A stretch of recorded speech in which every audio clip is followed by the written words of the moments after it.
the street lights lit this town like a fire in a blaze, gotta burn it down. Can't be afraid to leave this out. We got this far, don't know how. I see danger in your eyes. They know we'll burn down the night. Coming just like the sunrise. You know that we gonna let it out. Tonight, we gonna let it out. Tonight, we gonna let it out. Just like the sunrise, we gonna let it out.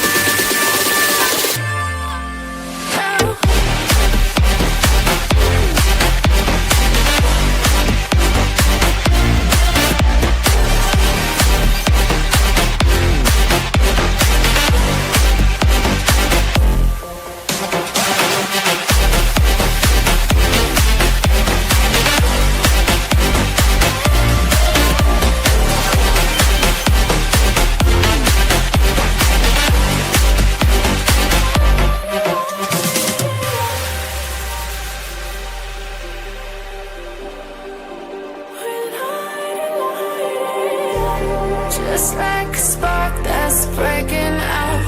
Can't make a stop, can't turn back now. We know that there's no room for doubt. No, we can't turn back now. I see danger in your eyes. They know we'll burn down the night. Coming just like the sunrise. You know that we gonna let it out. Tonight, we gonna let it out. Tonight, we gonna let it out. Just like the sunrise, we gonna let it out.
Hello, everyone. Happy Tuesday. Happy January 6th. To celebrate, fucking Murky Dismal stole all the colors from the world or something. Oh my goodness. No, I'm just playing a little joke from the previous show that leads into this one. And I turned my saturation off. It's a bit of an inside joke, I suppose. Do y'all like the new intro? I've been continuing our remodel, I suppose you might say, our makeover. That's the word I was using. The makeover. We have a bunch more stuff. Well, it's a bunch of the same stuff, but in a different form. For example, I noticed several people have said that the old background has some unfortunate effects with their eyeballs. So that background. I mean, we don't have to stick with any particular background at any given time. Normally, you'd be able to see it, but for some reason, when it's just me, it autofills the screen. I spent like 6 months trying to get the software to do this on purpose, and now I can't get it to not. Shrug. Anyhow, we do have a bunch other stuff. The new intro is just part of it. We've got it's in a different window. I have to move things around. I finally created the merch things. So now when I mention the merch, I can pull up an image of the thing that we're talking about. And that might be handy. It might not be. I don't know, but we can do that. So hooray. For instance, and probably other things. There's a new ad too, but I should really save that one for next week. And why will become apparent in time, but we'll see. We'll see. Let's see. We before we even started, a Lil of all trades send us a super chat, $5. Thank you, Lil, and says a meager offering to our lovely brainy Empress. All hail Ember. Well, thank you. We're going on an expedition today, though. But yeah, Lil is down for the count, as she says, feeling under the weather, which is there's a lot. There's so much weather, folks. There's so much weather. We're all doing our best, trying to survive, trying to get by. But thank you all so much for joining. It's lovely to see you all, or well, I mean, experience your virtual presence, since I suppose we have to distinguish between those things these days. But thank you for joining. If you're new, if you're watching in the future, hello, future people. Please take a second to hit the subscribe button. It helps me tremendously. And also, it'll help you get more shows like this, because we do these live every day. Hence the name. Every weekday at 11 a.m. Eastern, we're here learning something. So, join us. It'd be pretty neat.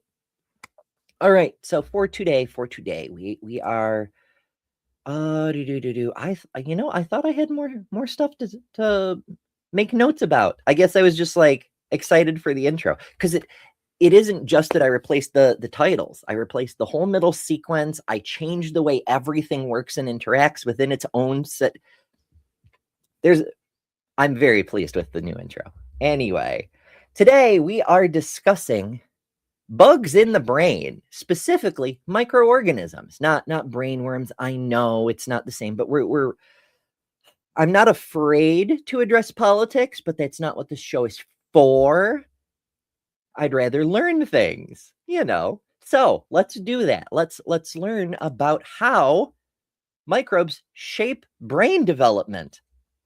Now, this study is from Michigan State University, and I understand Michigan State University has a bit of a reputation because of some of its graduates are kind of irrational conspiracy theorists, but not all of. Just because a person did work at MSU does not mean their science is nonsense, right? This is still, I presume, peer-reviewed. There's a second paper we have for today that is actually peer-reviewed. So there is some real science to this. Please don't discredit it just because it's coming out of MSU. So, I do have one other thing. Today is also the anniversary of the last time I went to my local zoo, and we'll just take a brief detour and let me regale you with all the fun, fluffy critters, because they're just fucking adorable. So I used to go to the zoo every January because if you had a camera, they'd let you in for free. And I've always been very poor. And being a photographer, this is with my old camera, but I went in, and you like can send in photos for a photo contest and all sorts of things. And so this is just one random trip, but I posted some of the images from the trip onto my personal Facebook, and they just popped up this morning. And this one, she looks like she stepped on a Lego. So you know what? I'll change size a little bit so you can. No, now I'm huge. Well, whatever. Now how do I switch back? Let's try this. Nope, now she's behind the banner. Fine, this will do for now. I just want to show you the pretty critters. Like the birdie. Like, it's just this little bit of red, but he's so there. It's just these fennec foxes are a pain in the ass to get to hold still. So they're in a very, very low light enclosure. It looks bright. That's because I had the exposure cranked up. Like, there's 3 ways to brighten an image: wider aperture, higher ISO, longer shutter speed. I couldn't brighten the ISO without getting like an attack of grain. And the aperture was already as open as it gets. So I had no choice but to go for long shutter speed. So to get it to hold still long enough, this was like a half-second exposure. They don't hold still for like ever unless they're sleeping. They're like children, kind of. But also the jellyfish. That's the main thing that caught my attention this morning. The jellyfishes is because, like, I don't know. There's something about the way they interact with lights in dark water that makes them just kind of semi-magical. And I just dig it. I dig it a lot. Anyway, that's all random. Tiny frog. And of course, the most foretelling exhibit. Nope, not the sloth. Although, I mean, mood sloth buddy. Absolute fucking mood. This one. They had a display with not just a dead animal, but a very long dead animal. Like that was the display. And I'm like, oh, prophecy, because this was right before the plague got really, really bad. So, oof, as they say. All right, let me see if I remove this and if I add it back. No, I'm remove this, move this over here, add it back. There we go. Now it's big. I'm tinier than I'd like, but it's fine. It's fine. One thing I do like, though, is Detroit Atheist Queen 24/7 sent us a super chat for $5. Thank you, Kelly, and says, sending love bombs. I appreciate it, but please don't phrase it that way. It sounds like a cult. Like that's what cults do. Oh my. Okay, so let's see here. Now, once again, study from MSU.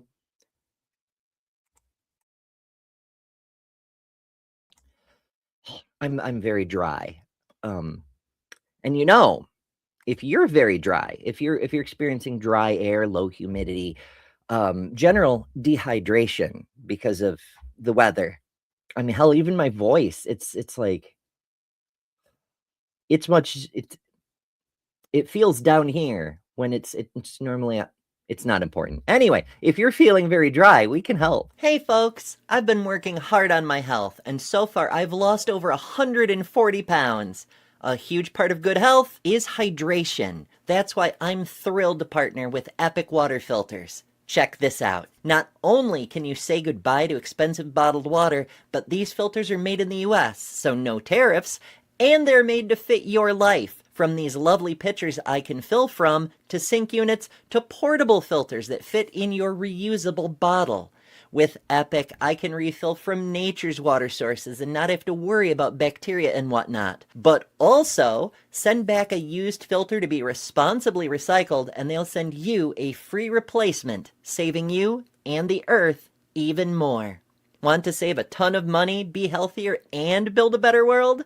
Head to epicwaterfilters.com and enter code EMBER15 at checkout for 15% off. Don't settle for random water. Upgrade to Epic. All right, now that we've chased off all the anti-hydration nerds, we can get done. Because brains require water, right? Right. Like Tommy says, you can't hug your brain with nuclear love bombs.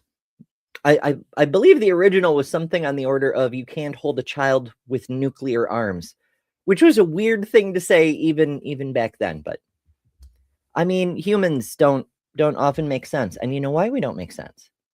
It's our brains. It's those pesky brains misfiring and miscalculating and misappropriating resources and doing all kinds of things. That, incidentally, not a brain. That's like some kind of shrink-wrapped Jello mold or something. My goodness. Anyway, what are we looking at? What are we doing here? Microbes, or microorganisms, are all around us and play an important role in bodily functions. Oh my. And we know that. We know that most people are aware of gut bacteria, right? Like to the point that if a person loses their gut bacteria, they may need a fecal transplant in order to reestablish a new gut flora. We can't digest our food using just our own enzymes. We need the gut bacteria for that. There's a bunch of other things that they do, like controlling the population of additional kinds of bacteria. Like there's some bacteria that will make you very, very, very sick, and having healthy gut bacteria keeps those bacteria out.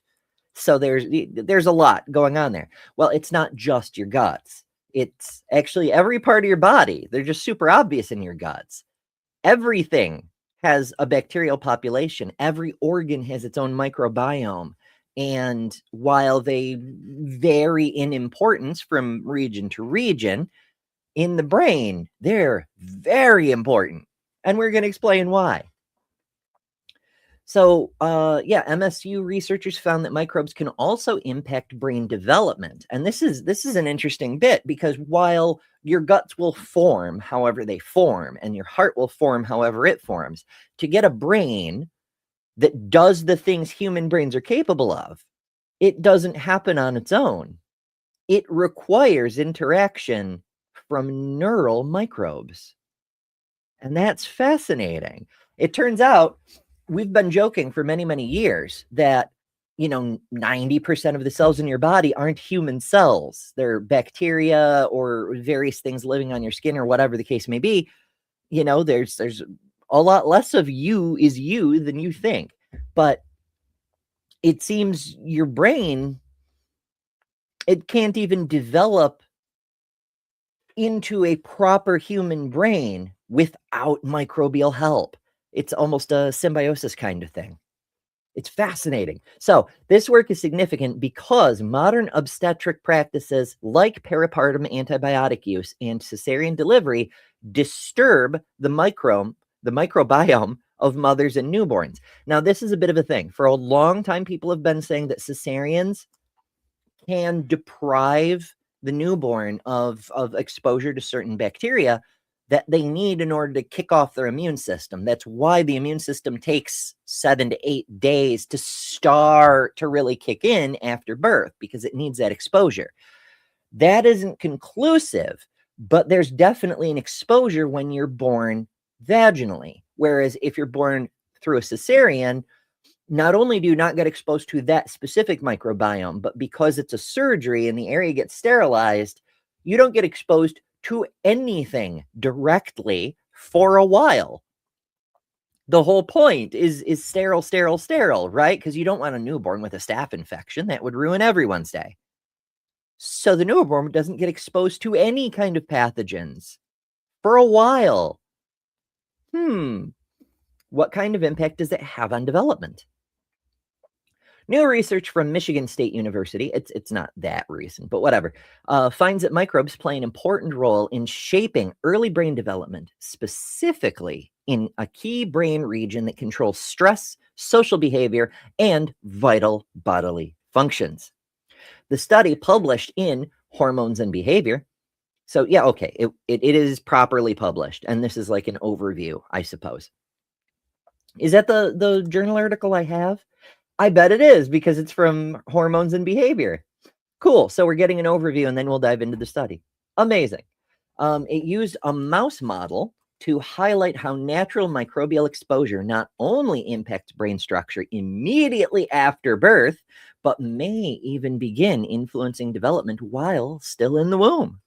A mouse model was chosen because mice share significant biological and behavioral similarities with humans, and there are no other alternatives to study in the role of microbes on brain development.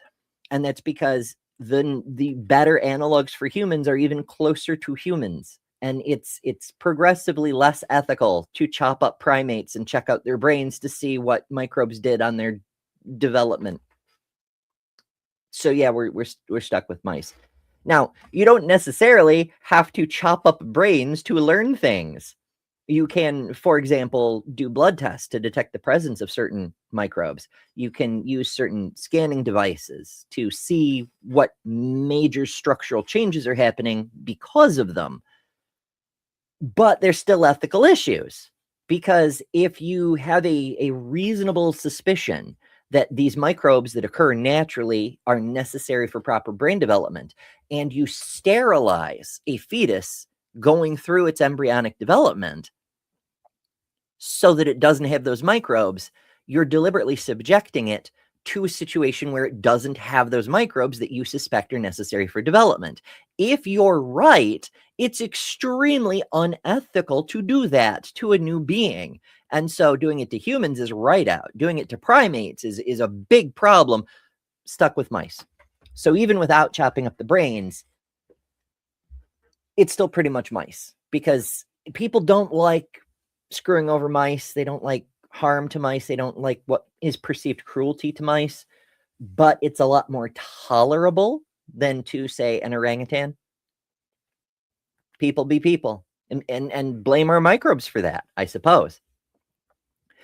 So this work is of significance because modern obstetric practices like peripartum, antibiotic use, and cesarean delivery disrupt maternal microbes. In the United States alone, 40% of women receive antibiotics around childbirth, and 1/3 of all births occur via cesarean section. Are we up to 1/3? Holy crap. The way doctors fight you on that, you would think it was an impossible procedure. Percentage of cesarean, no, not. Google's trying to put Rainbow Bright, and it heard me talking earlier, and it's trying to get Rainbow Bright into my thing. Okay, according to the American Medical Association, in 2023, 32.3% of live births were cesarean deliveries in the US, while 67.7% were vaginal deliveries. And certain stressors in patients' lives, such as having low income or limited access to prenatal care, can potentially lead to increased C-section rates. Possibly. There's a lot of things. There's a lot of factors, but it tends to be more. A lot of people think cesareans are more dangerous than vaginal because there's a deliberate cut into you, but it's a controlled cut into you. Humans have evolved to the point where childbirth for our own offspring is very dangerous. There used to be, you may recall, there used to be a very high infant mortality rate, and the maternal mortality rate wasn't far behind. Part of that, well, a big part of that was hygiene. Doctors not washing their hands and shoving the germs of corpses right up into people's bleeding body parts. But another big part of that was tearing. Because even fully dilated, I know it's gross, but the heads of babies are too big. They don't fit. And so there's often tearing. And an uncontrolled rip can do a lot more damage than a controlled cut. It's something to think about. At birth, a newborn body is colonized. Oh, I love the European lingo. A newborn body is colonized by microbes as it travels through the birth canal. Birth also coincides with important developmental events that shape the brain. What they're alluding to here is a thing that we've talked about before, but doesn't ever really get expressly mentioned. When the newborn is exposed to oxygen for the first time, when the skin senses external oxygen, atmospheric oxygen, free-floating O2 molecules, it sends a signal to the brain that triggers a cascade reaction that activates the prefrontal cortex and gets development going there for the very first time, but also sends a shockwave through the entire brain, activating all kinds of systems, including the motor systems, including sending a signal through to the heart that slams shut a chamber between the ventricles. Literally, first breath turns on the brain and seals an opening in the heart. If you know a person with a heart murmur, that's what that's from, is during development, there's a door open in the heart. It's a 3-chambered heart while you're in the womb, because you need to bypass the lungs because you're on a placenta, So you need that bypass. But once you're born, you need to not bypass the lungs. So that door needs a trigger to slam closed. If you have a heart murmur, it didn't close quite properly, you see. And that happens because of the exposure to atmospheric oxygen. That's one of the changes. And it's a huge impact on the brain as well, because it's turning things on and turning things off and like putting you into alive mode rather than embryo mode, turning on all the switches. Yeah. Anyway, we wanted to further explore how the arrival of these microbes may affect brain development. Lead author of the study and assistant professor at MSU Department of Psychology.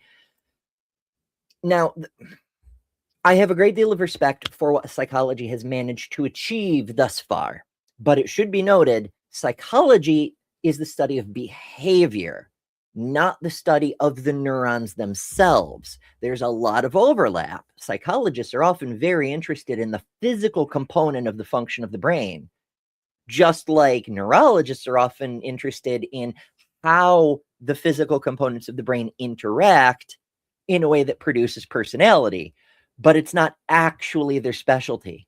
So we have to keep that in mind, that this person, while interested, this isn't actually their field. That doesn't mean their conclusions are wrong. It just means that's not what their training is in. The research team focused on a brain region called the paraventricular nucleus of the hypothalamus. Fuck yeah, I can still say words. Which plays a central role in regulating stress, blood pressure, water balance, and even social behavior. And there's the crossover with psychology. But also, if you need to, help your water balance, you know what to do. epicwaterfilters.com. Enter code EMBER15 at checkout for 15% off. And that's why I have a pop-up for that ad, so I don't have to play the ad. I mean, I could play the ad twice, but I mean, it seems a little soon, once a day is probably fine, or at least once per show. And that reminds me, I may do a bonus show today. I have a lot of shit to do, so no promises, but I'm not double booked the way I often am, so there's a possibility of a bonus show. If you would like to watch a bonus show, make sure you're subscribed and have your notifications turned on, because the notifications are what tell you when a bonus show pops up, so you can join us. It's likely to be in the afternoon. If I were to guess, I might say 6 or 7 o'clock, but again, no promises, because I do have a lot to do. I'm just not like double booked the way I often am, so there's a chance of a bonus show. Anyway. I digress. I'm very itchy this morning. It's a function of the dryness, right? Like the sides of my nose are very flaky, and it's just winter. At least this part of winter, I don't have to shovel. So there's that.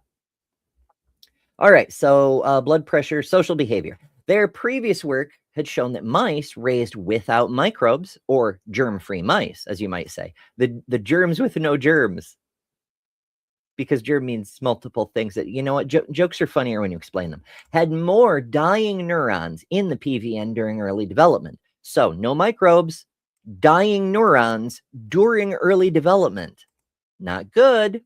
The new study set out to determine whether this increased cell death translated to changes in neuron number in the long run, and if any effects could be caused by the arrival of microbes at birth, or if they began in the womb via signals from maternal microbes.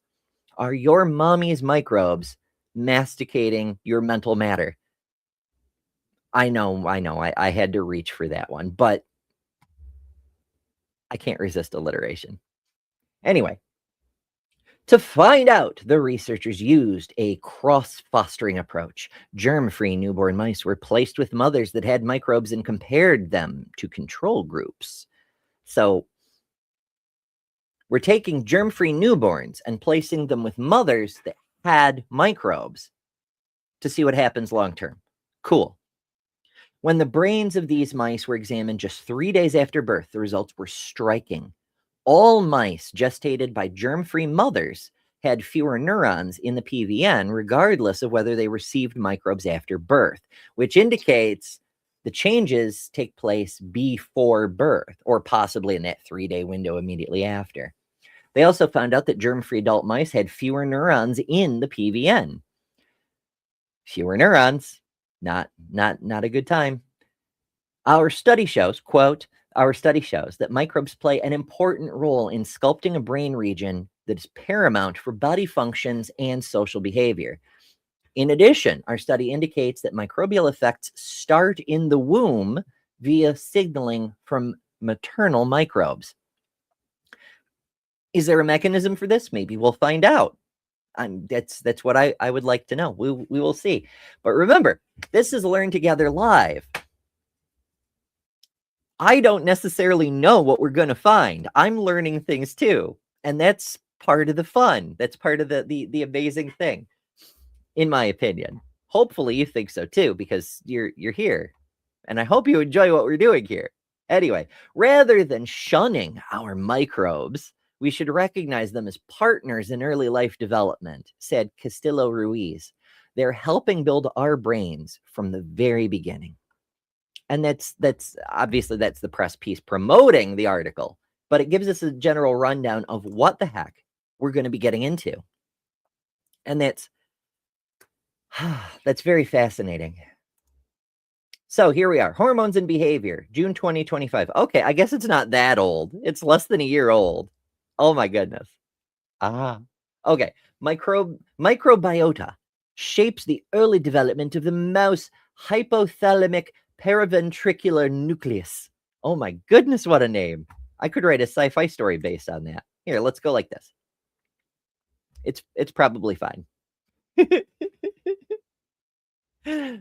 Oh, I didn't get to put on much makeup today. I just really, Annie, it's basically just lipstick to make my lips not the same color as the rest of my skin. Shrug.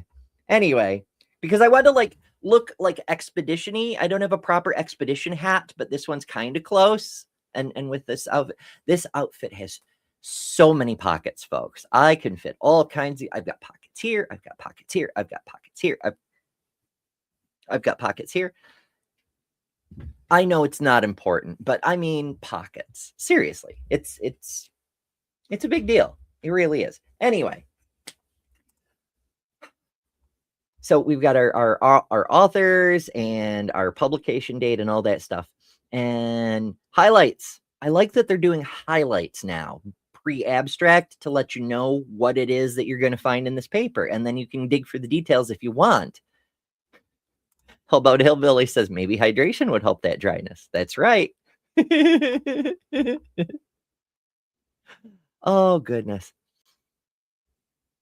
Oh, Jeebus. Tommy says, or in my case, I had a slight heart murmur from a large melanoma tumor in my right ventricle.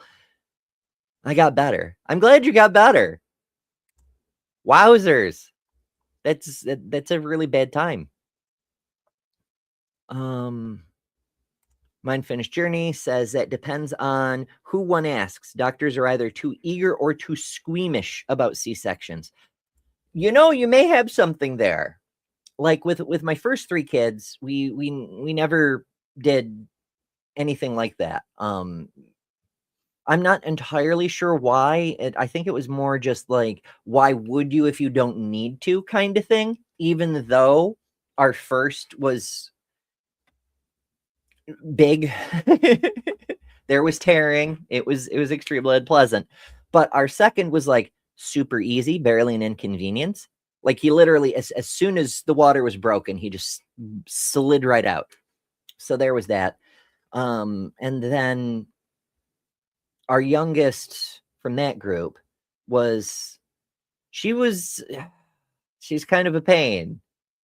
It was one of those Braxton Hicks for a week before things actually started.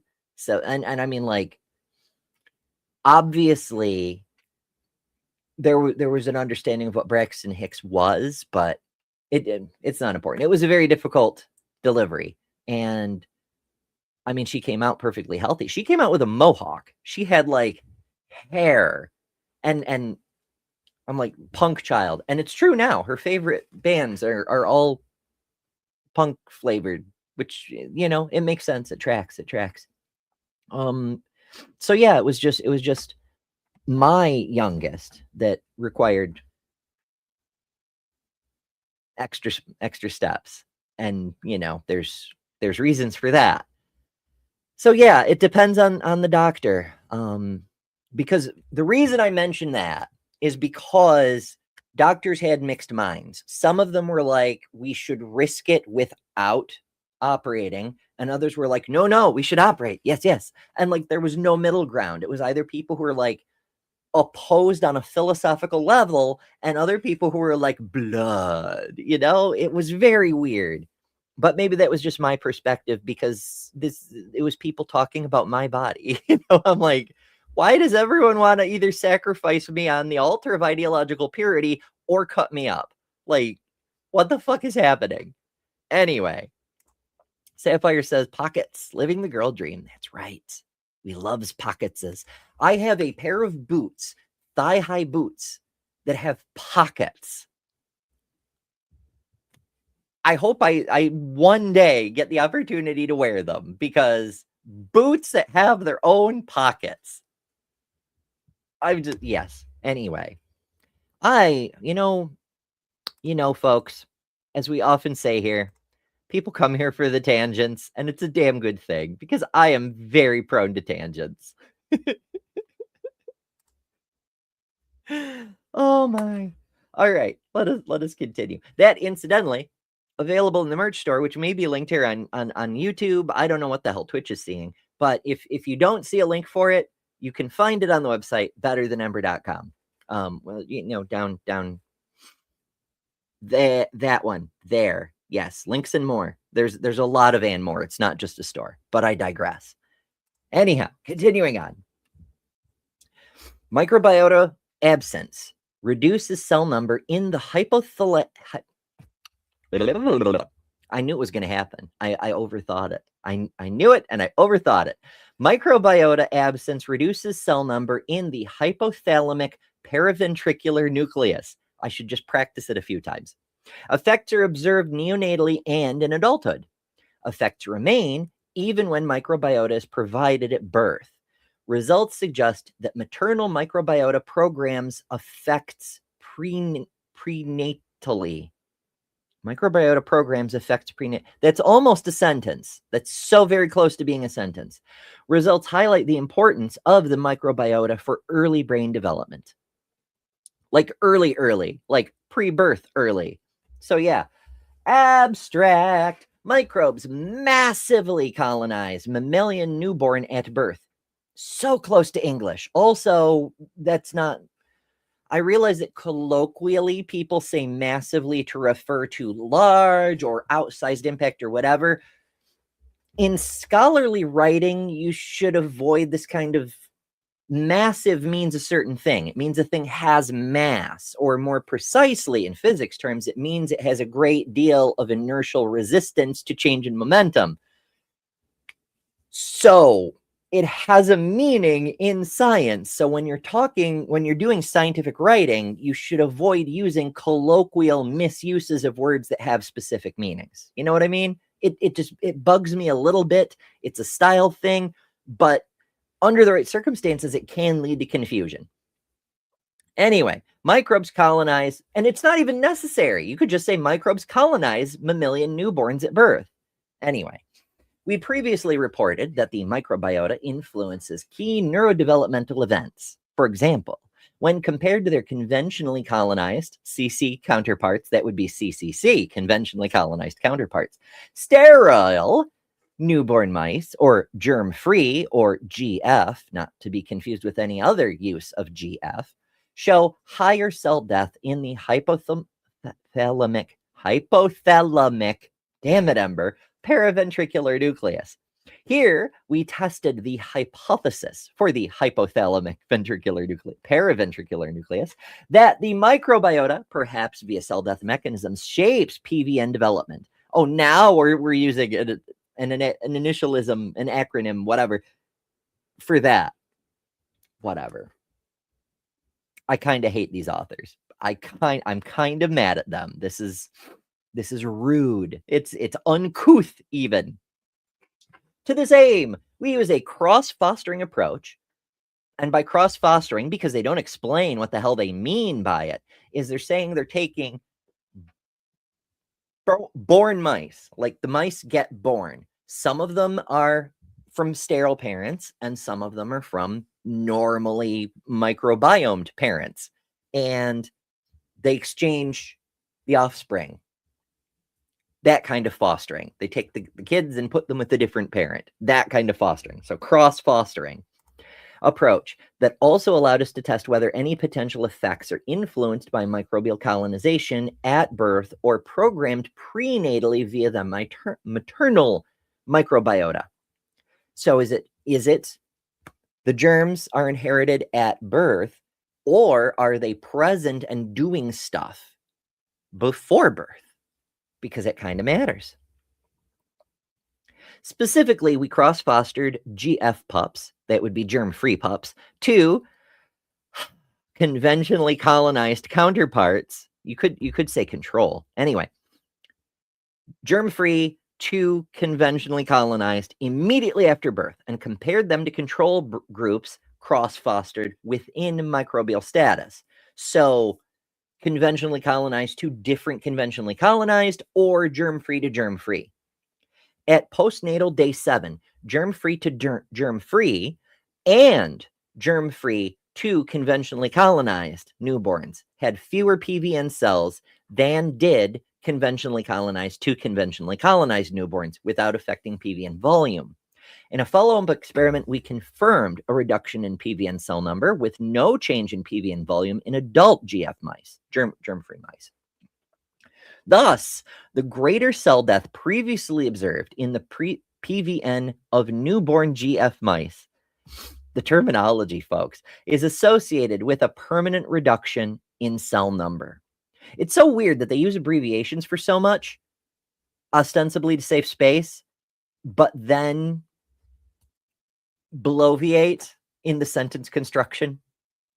Like we're trying to save space, and we're going on and on and on and on, much longer than necessary. So to break it down, they took mice, some of them germ-free, some of them with germs, and they swapped them, but they didn't just swap them with each other. They swapped some of these newborns germ-free to germ-free and normal microbe population to normal microbe population, and just exchanged and then compared.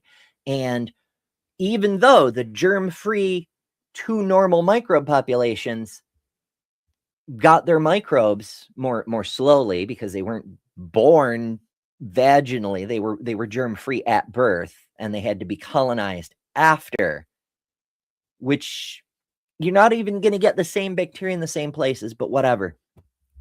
They had to be colonized after. Even those who were exposed to germs after birth, they showed the same differences in brain neuron count as the ones who never get exposed at all.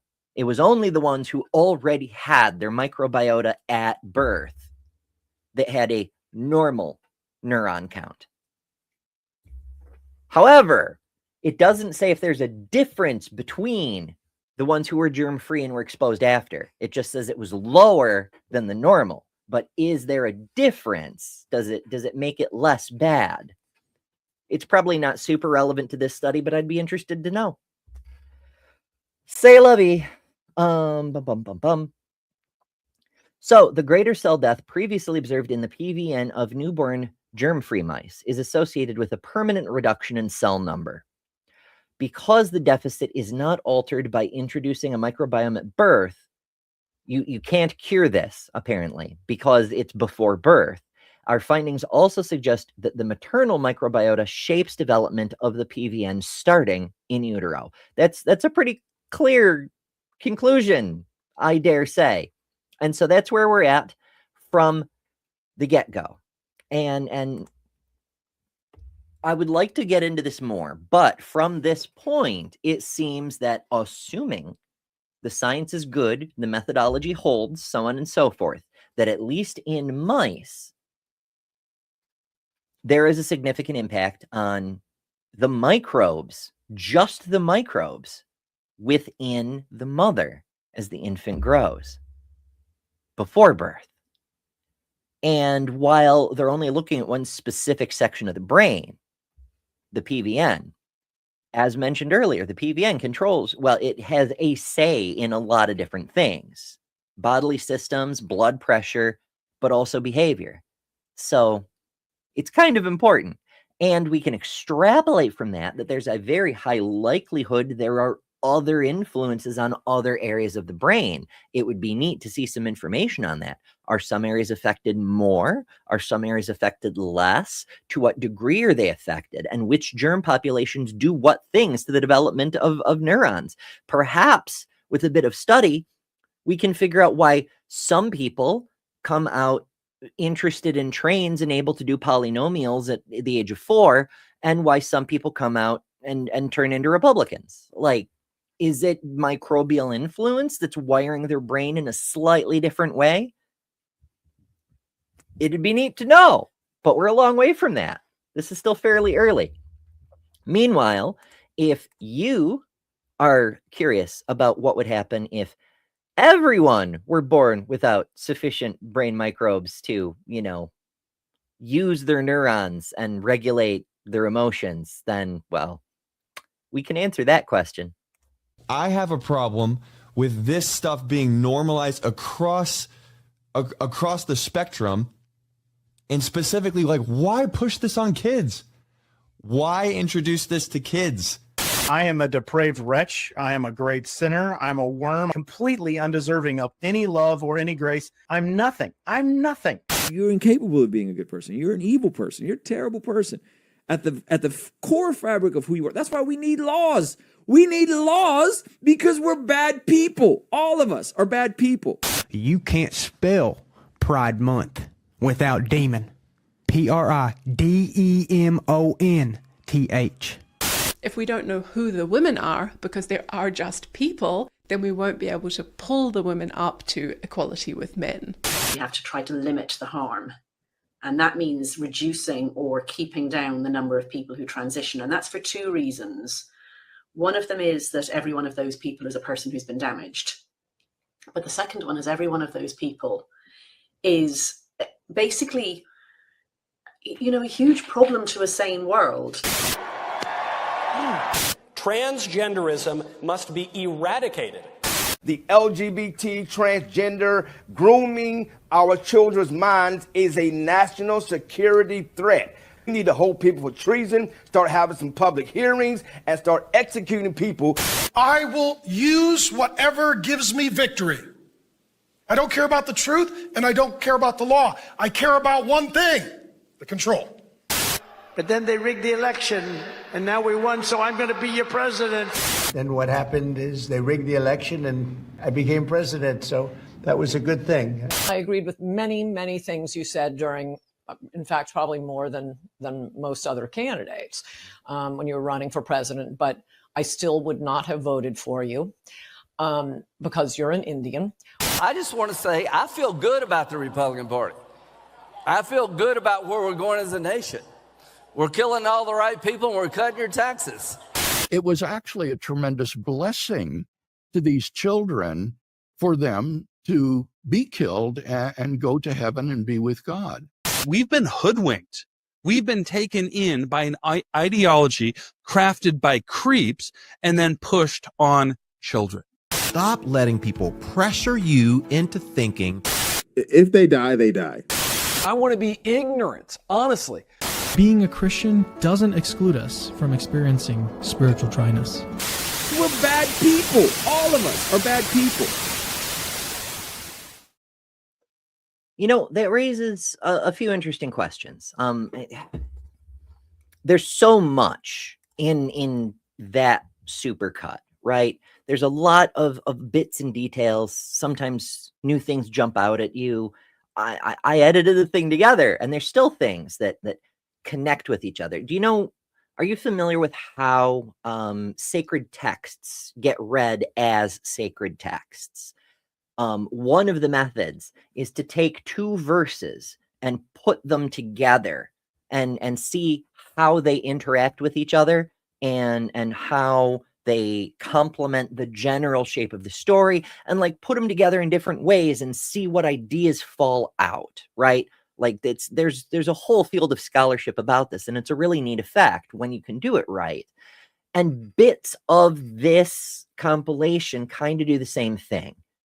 What especially stands out to me is this: I want to be ignorant. And I think that may have something to do with today's topic. The reason we're interested in all of this isn't necessarily because of the microbes directly, although neurological formation is certainly of great interest, but it's the net effect of the neurological formation.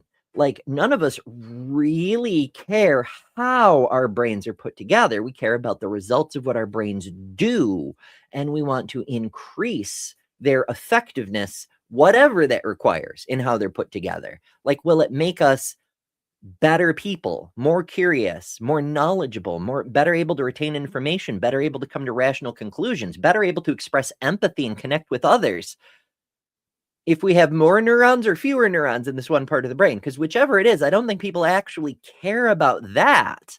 It's the results. And so this idea of I want to be ignorant, we see that at the root of a lot of things that are generally considered moral ills.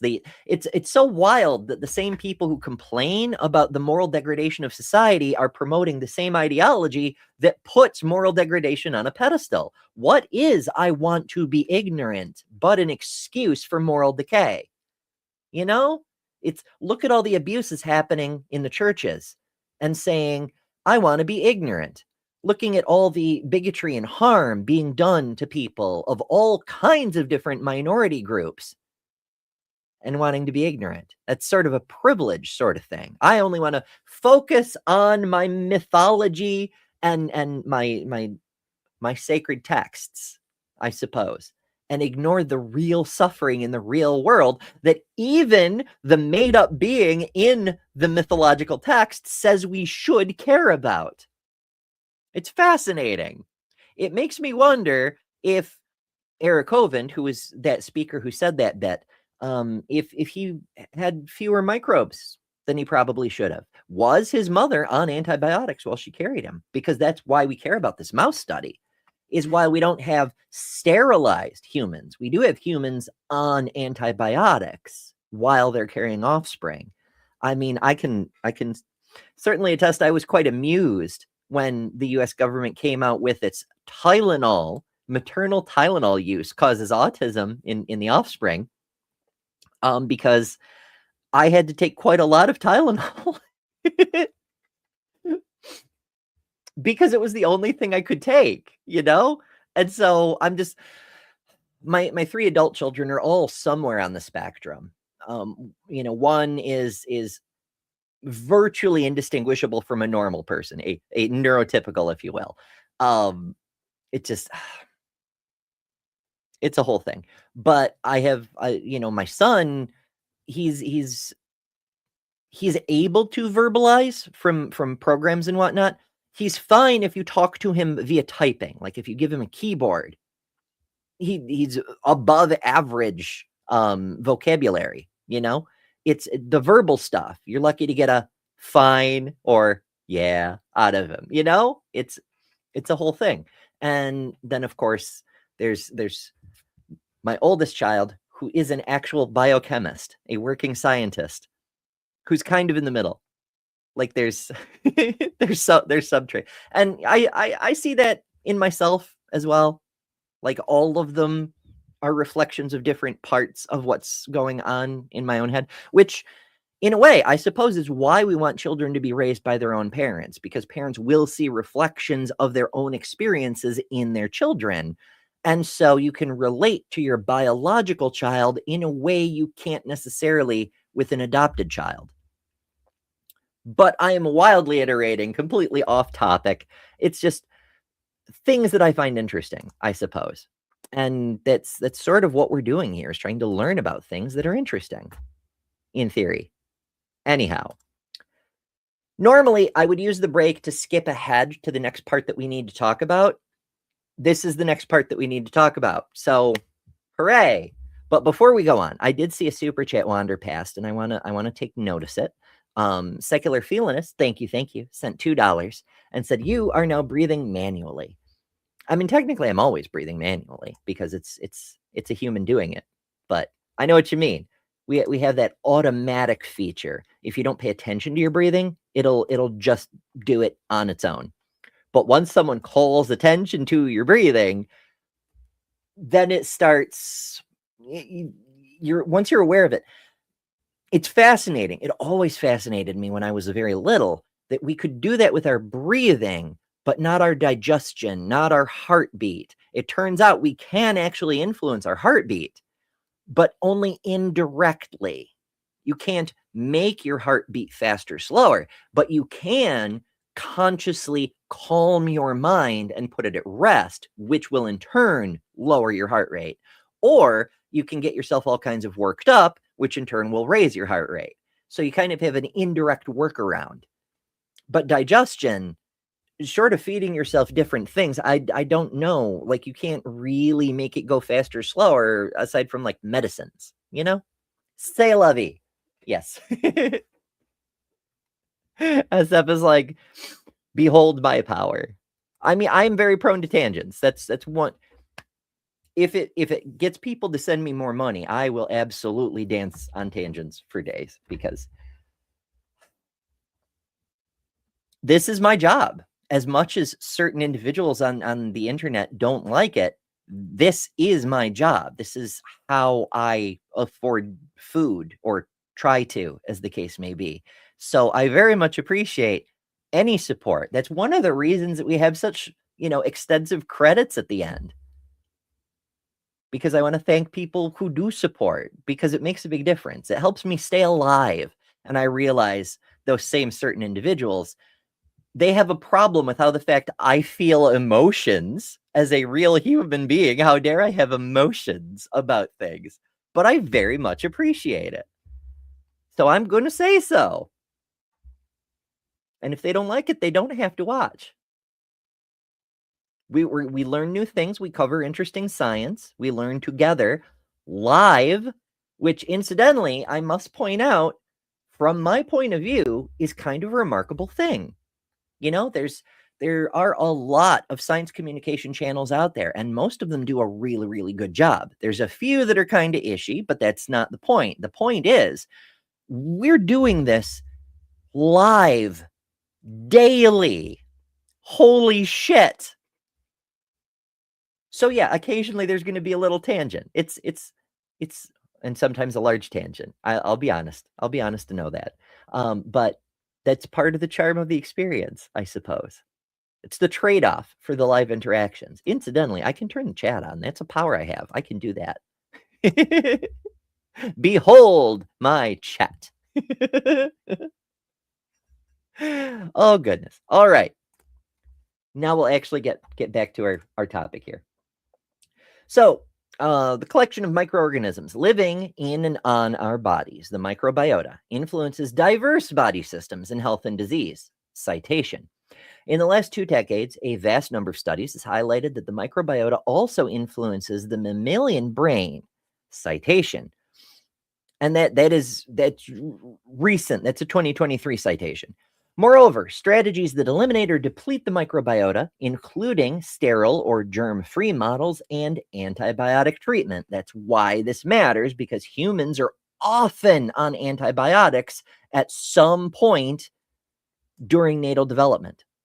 So this demonstrates that the microbiota affects behavioral modalities that are integral for well-being, such as sociality, stress responsivity,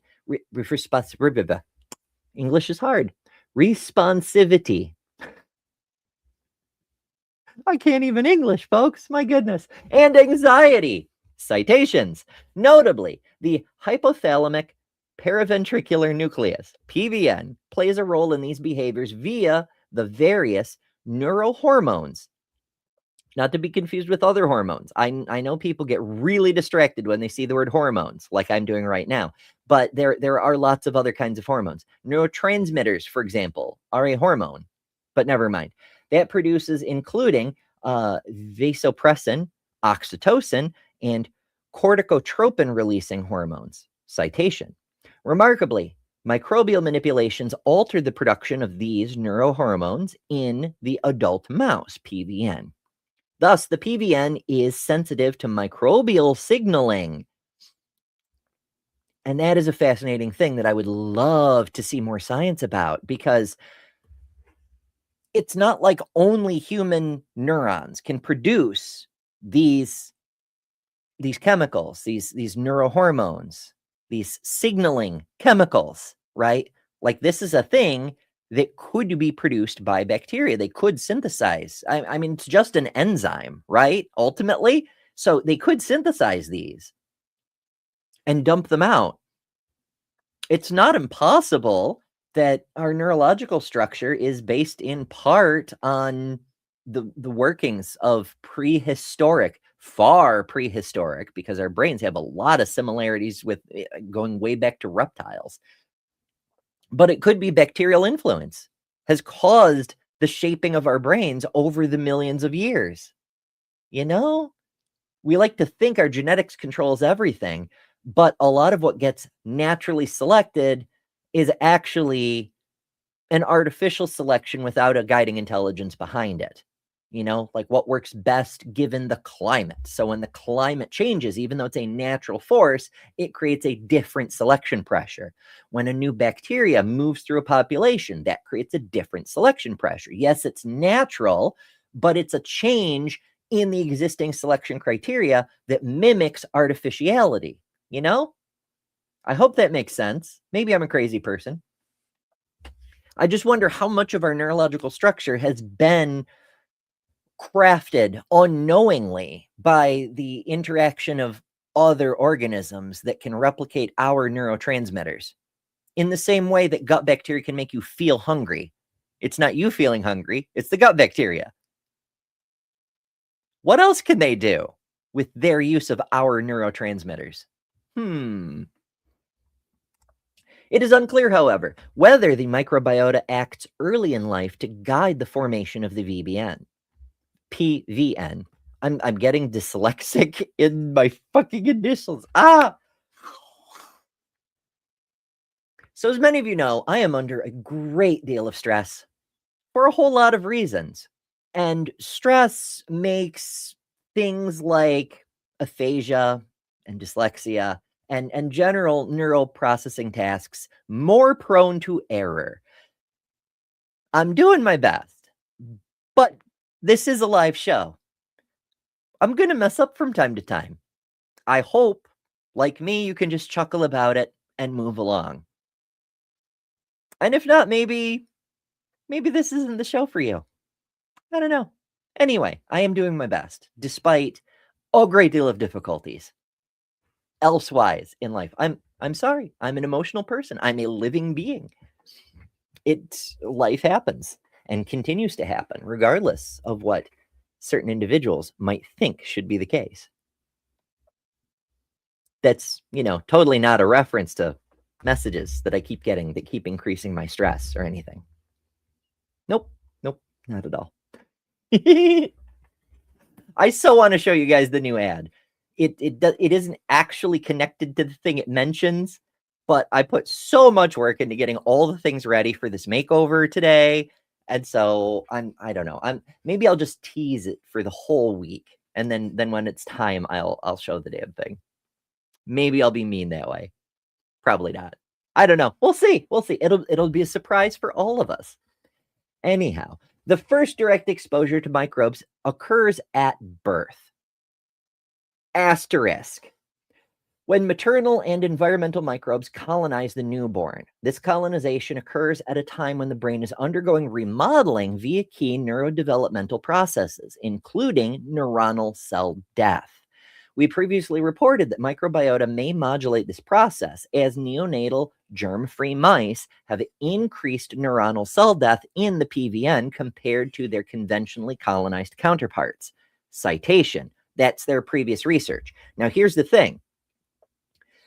Is we understand that there is, at least in mice, cell death at birth because certain systems are no longer needed. They get decommissioned. The parts get removed, recycled, whatever.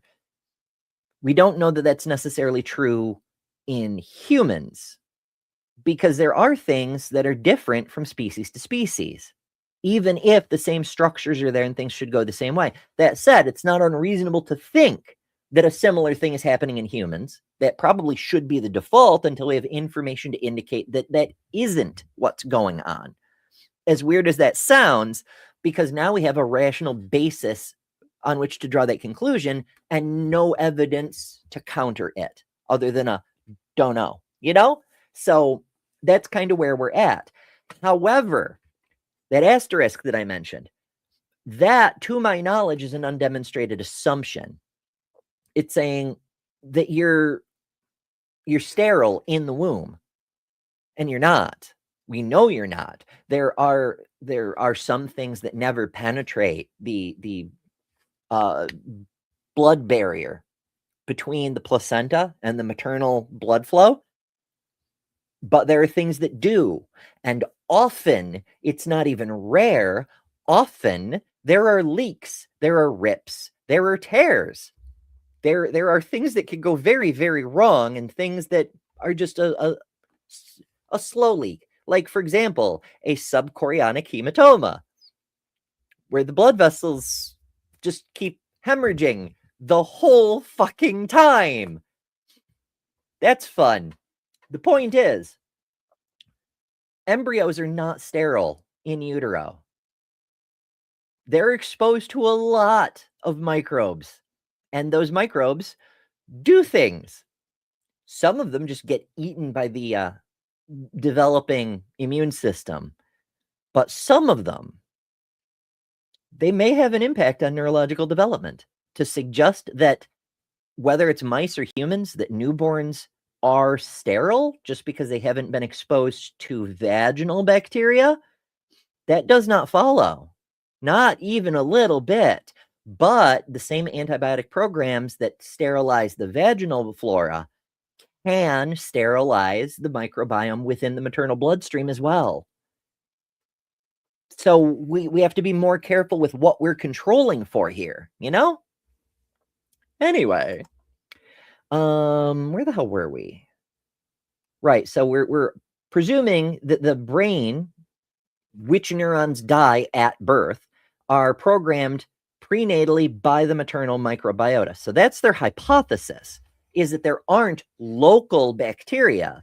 There's external bacteria in the mother that are somehow signaling the fetus's brain without being directly present for how to develop. And to me, I mean, maybe that's true, but I'd need to see a test for that specifically, because it seems much more reasonable to me that maternal bacteria get into the fetus and then influence it locally rather than signaling from somewhere externally, you know?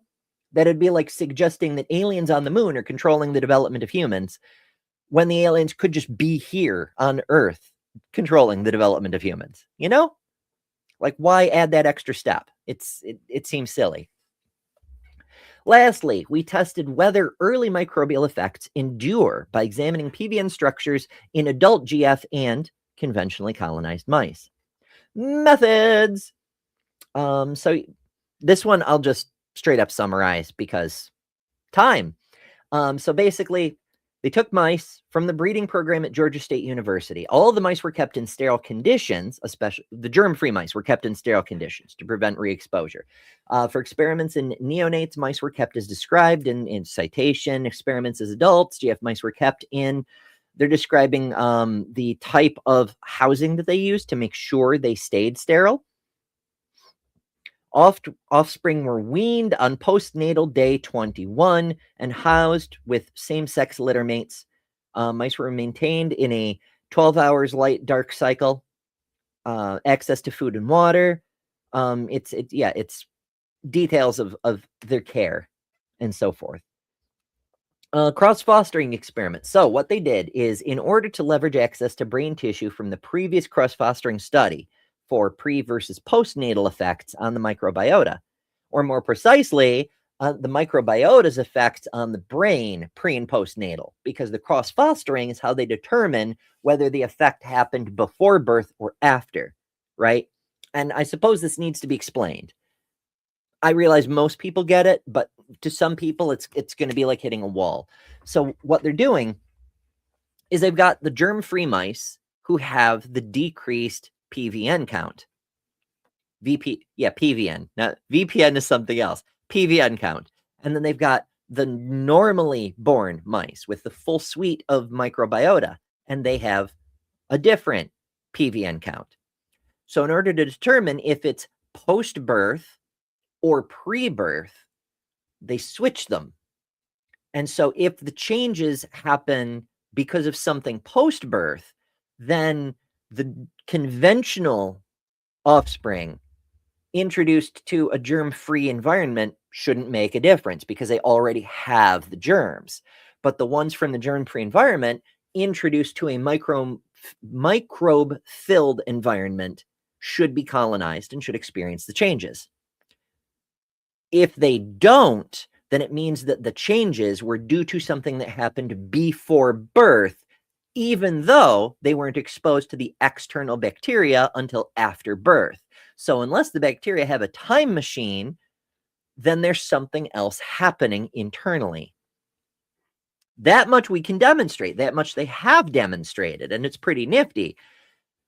I'm taking some issue with what seems to be the conclusion they're drawing from that, though. This idea of bacteria elsewhere in the mother controlling neurological development in the fetus, when it could just be that the bacteria elsewhere in the mother are colonizing the fetus and controlling development locally.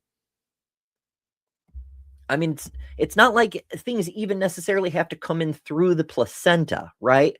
Like the amniotic sac is biomaterial itself, you know? It's not like it's bulletproof. Things can get in and out of that. Things do get in and out of that. That's how we do an amniocentesis, you know? Whatever. Anyway. So they leveraged the brain tissue from the previous cross-fostering study to test for pre versus postnatal effects of the microbiota. Citation.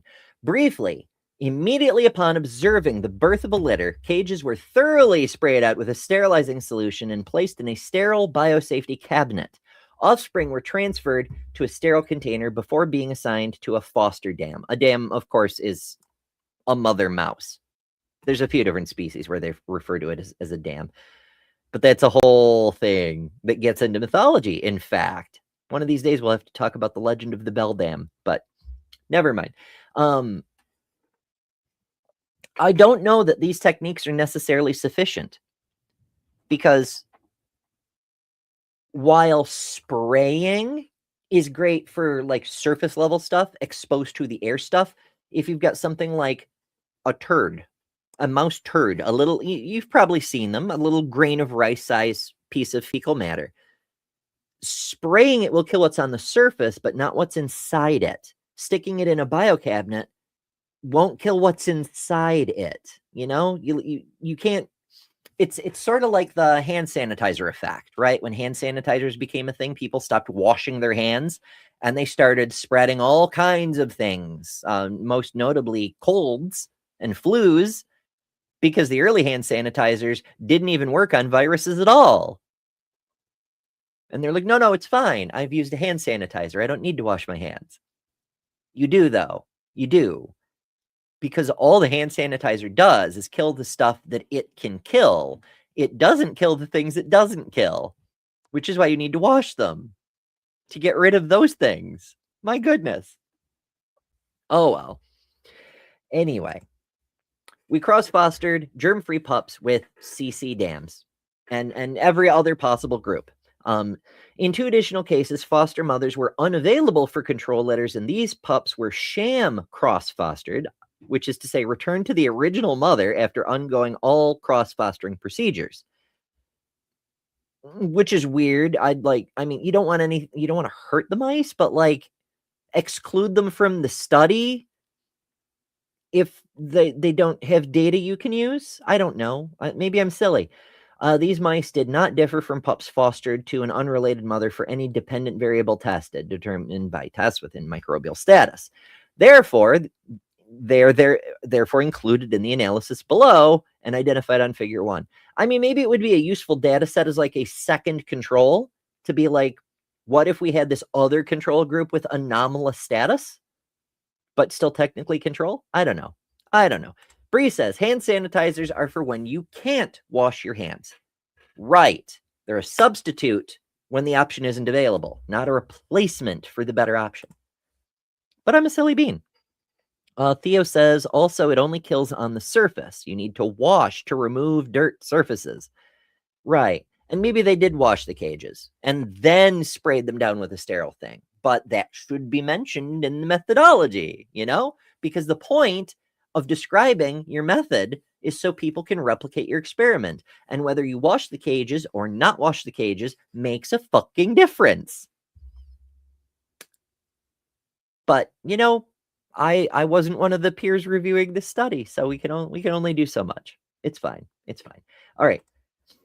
The total number of experimental animals and litters, cross-fostered and biological, is represented in each group was CC to CC, the germ to germ, was 16, 14 females, 2 males, 5 litters from 5 birth mothers.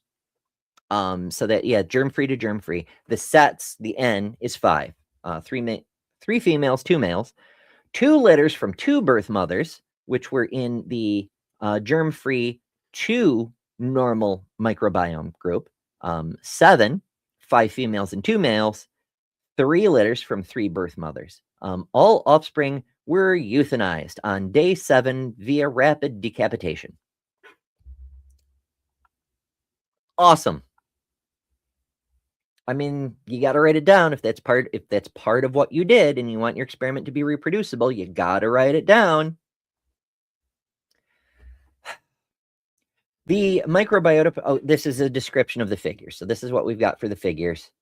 I can probably make this bigger. Let's try and make this bigger. How did I do this before? Let me remove, switch, add back. Okay, now it's bigger. And I can probably just zoom in this. I mean, we could download a full-size image, but I don't really want to do that. There we go. That's bigger. Bigger, better. So number of cells times 10 to the third. So it's a extending scale. The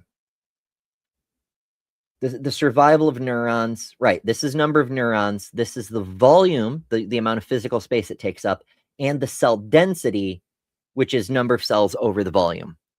And both, interesting things.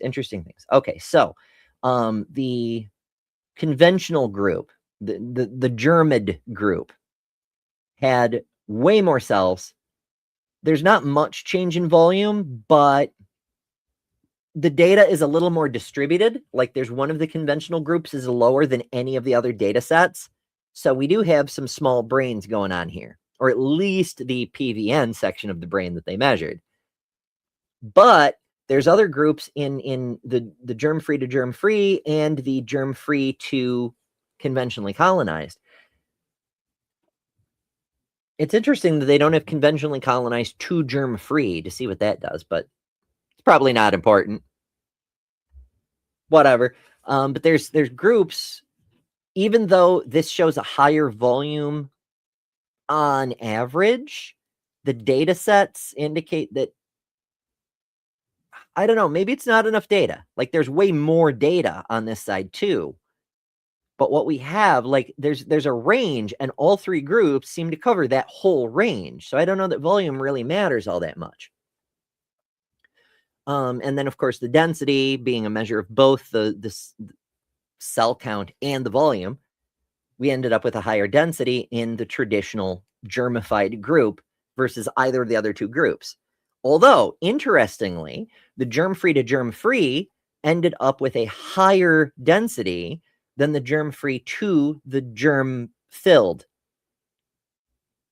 So it indicates that staying germ-free might actually be better than being germ-free and then exposed to a normal microbiome later. But of course, I mean, it's considerably different. We don't have exact values written down here, but this is, about 2/3 of the way to 400, whereas this one comes in about 1/3 of the way to 400. So 80-ish, 70-ish, somewhere in there. difference. And that's a pretty significant percentage, all things considered. Anyhow, so yeah, figure 1, the microbiota programs PVN cell number prenatally. Now this is another thing that bugs me. We haven't yet demonstrated that the microbiota are doing some kind of programming, even if it's a matter of cell death, right? Like, we don't know that. We don't know they have anything to do with that. It's a correlation being demonstrated. We don't know that it's causative, and we don't know that it's a programming effect. Now, again, psychologist was the lead author on the study, not a neurologist. So when we talk about programming, we don't necessarily mean programming. We just mean the execution of a series of actions that always happen in a certain order, driven by something else, an external control. So a stereological count of cells with a neuronal morphology, as opposed to cells that don't have, cells that look like neurons, as opposed to cells that don't look like neurons. Because in your brain, this is true too. Most of the cells aren't neurons. They're just cells. They're just there. And we're not entirely sure why some cells differentiate into neurons and why some cells become fat cells or just their tissue cells. It could be that used to be some kind of stem cell reserve. Maybe it's there. But biology doesn't have reasons. Evolution doesn't have reasons. It goes with what works. But whatever the case may be, I know we're close. We're close to the end. We're in danger of running late, and I'm not speaking terribly well today. But hopefully we're still managing to learn some good stuff. So going ahead, adult experiment with the adults, 7 females, 7 males. The germ-free group was 7 females and 9 males. Mice at 8 weeks of age. Mice were exposed to 5% isoflurane and, upon anesthesia onset, cervically dislocated and then rapidly decapitated. Okay. So I guess that was just collecting data from adults. So I guess some of them they did let grow up. I don't know. I don't know why they needed the cervical it's not important. But yeah, they're trying to indicate that they used anesthesia and tried to be humane about it. Brains were removed. Stereological analysis in 4 brain size. So this goes into how they collected the data from the neurons, which I'm sure is fascinating, but we do not have time. Results. We found a significant effect of group on cell number with a figure. And the GF to GF, the germ-free groups having fewer PVN cells than the germ-to-germ group by a DS of 1.44.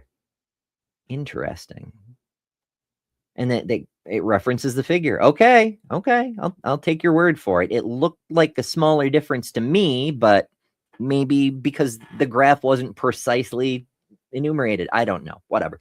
Importantly, the introduction of a microbiota at birth was not sufficient to change this phenotype, as the germ-free to conventional group did not differ from the germ-free to germ-free group. Well, they did. We did see a difference, at least if the graph matches the data, but whatever. And you know, here we have a DS of 0.44 versus 2.09. That's a big difference in overall density. You know? Maybe I'm silly. Or maybe I'm because they don't say what they mean, I'm using like standard assumptions about what figures mean. Maybe I'm making the wrong assumptions, which is why we should say what we mean, perhaps. But never mind. So they're claiming from this, the microbiota shapes the PVN long term. Does it though? All right. So what we have here, not to skip over this, just to summarize, and you know, you can see this paper for yourself. It's publicly available.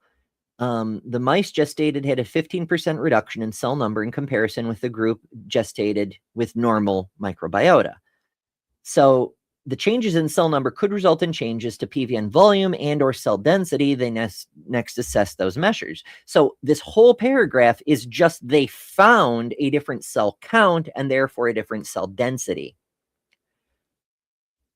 But to test whether the microbiota affects on cell number long term, they're just assuming their conclusion. They found a difference in the cell number, but they're assuming that it's the microbiota that are causing it. That's the thing that the test was for, and they found a difference in the number from group to group with that specific difference, but there's no causal mechanism. There's nothing showing that's the cause. What you have is a coincidence until you show a mechanism. Holy shit.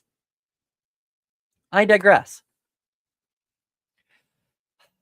We assess the same parameters in the PVN of adults, conventional and germ-free. Similar to what we observed in neonates, the GF mice had a 17% fewer cells in the PVN. Okay, 17% fewer cells. Cool. And we've got more data here. So the microbiota, these figures say that it shows the microbiota shapes the PVN long term. But we don't know that. That hasn't been borne out. Like, we know there's a relationship between the microbiota and the PVN. You've demonstrated there is a relationship, but you haven't shown that it shapes it. Like, to put it another way, to reverse the situation, you could say that they're counting the PVN and they're finding that germ-free mice have fewer cells. And then they're going back a step and they're saying, oh, the mothers are raised, they're in sterile environments and they're exposed to antibiotics. So it must be that the antibiotics are programming the PVN. You see? If you don't have a causal relationship, you're just pointing at a loose association of two not necessarily related factors and saying there's a causal connection. You have to demonstrate that. You can't just point and go, oh, look at the thing. It's like saying the presence of children causes ice cream trucks. What the fuck are we doing? Oh, well, anyway. It is a fascinating concept, though. And they get into a discussion section. Here we demonstrate that mice gestated germ-free, irrespective of acquiring microbiota at birth, have lower cell numbers in the PVN neonatally and in adulthood. Well, okay. They have demonstrated that mice gestated germ-free have lower cell numbers. True. This suggests that the effects of the microbiota begin in utero. But see, that's the jumped conclusion right there. This is suggesting that the microbiota are the causal factor. And we don't know that. That may occur via effects on maternal physiology, production of cytokines and hormones, and or on structures that support pregnancy. Now, this would be an interesting study, right? Like, they're saying that bacterial effects in the mother could be changing things like hormone production, the hormones that do make it into the embryo in order to shape its development. Is the fetus reliant on embryos from the mother? Or on embryos? On enzymes from the mother? Yes, it is. We know it is. Because the early embryo doesn't have the ability to produce any of these things. It doesn't have the organs to produce any of these things, you know? So, yeah, we know hormones make it through. We know hormones are critical. And could it be that the bacteria in the mother are producing things that have an impact on the neurological development of the fetus? Now, that seems logical to me. It's not a matter of the presence of microbiomes in the fetus if we're proposing that it's the production of hormones and other things like that are influencing the fetal development. That's a thing we know happens. So what we properly should be testing for is not whether the newborns are in fact sterile, we should be testing for the presence of different hormones in maternal bloodstreams who are sterile or not. You know, is there a difference in the hormonal makeup of the blood being transferred to the fetus containing hormones, whether there's a microbiome in the brain or not? Is the brain microbiome doing it by remote? That would be something we could test. That would be fascinating to test. You'd have to demonstrate that the maternal brain microbiome is behind the production of these hormones. Whether they're there or not determines whether the hormones get made or not. You'd have to demonstrate that the different hormone is present in the maternal blood, whether germ-free or not, conventional with the microbiome, or if she's germ-free. And then you'd have to demonstrate the presence of that hormone in the newborns that happens to coincide with the difference in the VPN. PVN. English is hard. Anyway, we could do that test. We could, and that would be interesting. That would demonstrate there is remote control effectively going on. But that's not the experiment that we designed, is it? Fucking hell. Alrighty, folks. It is a fascinating topic, and we could go on and on. We could delve further in. But for today, we have learned some interesting things about how microbes seem to affect the brain, and we've raised a whole bunch more interesting questions that maybe we'll get to investigate a little more deeply one of these days.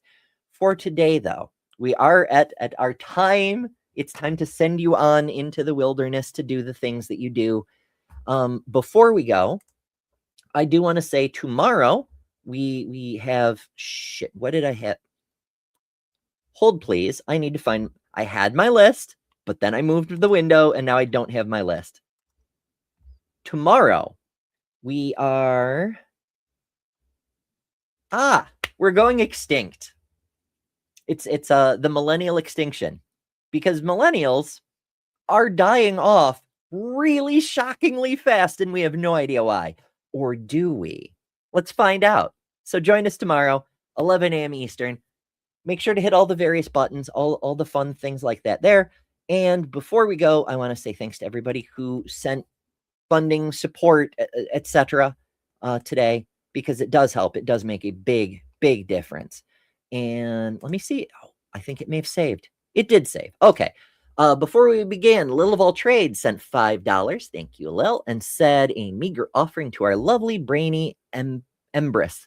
I cannot talk today. All hail Ember. Thank you, Lil. Kelly King, Detroit Atheist Queen, sent $5. Thank you, Kelly, and said sending love bombs. And Secular Feelinist sent $2, saying you are now breathing manually.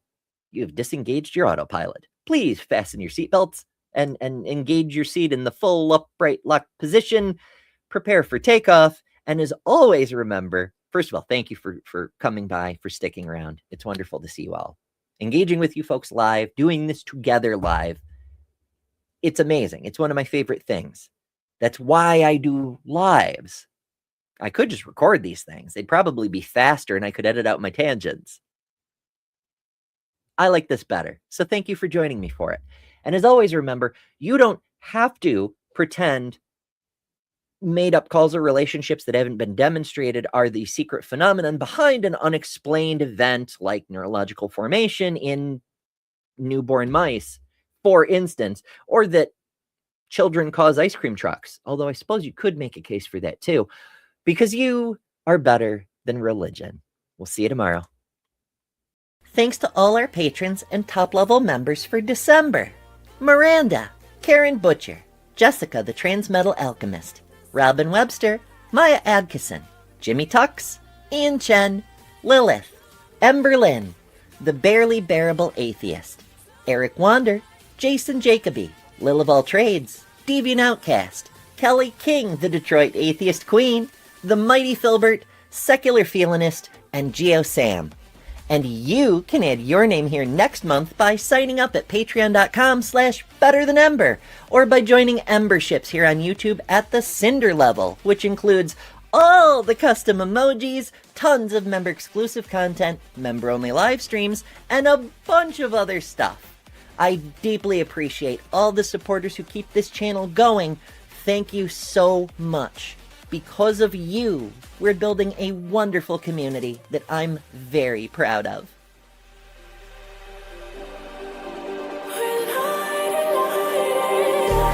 Just like a spark that's breaking out. Can't make a stop, can't turn back now. We know that there's no room for doubt.